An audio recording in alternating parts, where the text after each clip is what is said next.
জিনিস রে। তুই কখনো সাপের ভাও ধরিস, কখনো বিলেই হোস, কখনো কুত্তে হোস, কখনো ছাগল হোস, ওই তো পিঠে দিবে কেমন করি? হ্যাঁ, সে কথা লক্ষ্য রাখো স্যার, আমি বলতেছি না আপনি আমাকে মারবেন না। ও যখন আমার আস্থানা দিয়ে পিঠা নিয়ে যাইতেছিল, আমি বিড়াল সেজে ওর পায়ের নিচে যাতে ম্যাও ম্যাও ম্যাও ম্যাও করলাম, কই সে তো আমাকে একটু পিঠা দিল না, না দিয়ে আমাকে লাথি দিয়ে ফেলে দিল। ওকে আমি কথা বাদ দে, কাহিনী বাদ দে, বহুত কাহিনী শুনছং মুই। আমি কি কই শোন সেই কথা। এখন উইয়ার গাঁও থাকি তুই যাবু না না যাবু সেই কথা কর।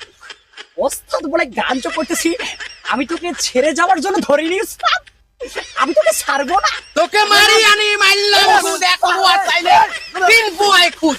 কি কইছ রে? হ্যাঁ, ওঠ ওঠ ওঠ ওঠ ওঠ ওঠ ওঠ ওঠ। আর মারবেন না, আর মারবেন না। এখন আর সিদ্ধান্ত কি? তোর তোর তোর দাবি আছে কোনো? তোর দাবি আছে? ওস্তাদ বলে গাঞ্জ করতেছি, আমি আপনার রোগীর গায়ে থেকে ছাড়ে যাব, কিন্তু আমাকে আমার একটা শর্ত মানতে হবে। কত সত্য কর। আমাকে দুটো কালো কবুতর দিতে হবে ওস্তাদ, আর আমাকে 8 মণ মিষ্টি খাইতে দিতে হবে ওস্তাদ। কয় মন? কয় মন? 8 মণ। হ্যাঁ, কাকে আনিয়া মারিল গুদ এক পোয়া চাইলে তিন পোয়ায় খুদ, তিন পোয়ায় খুদ। এই কইছে ভালো করে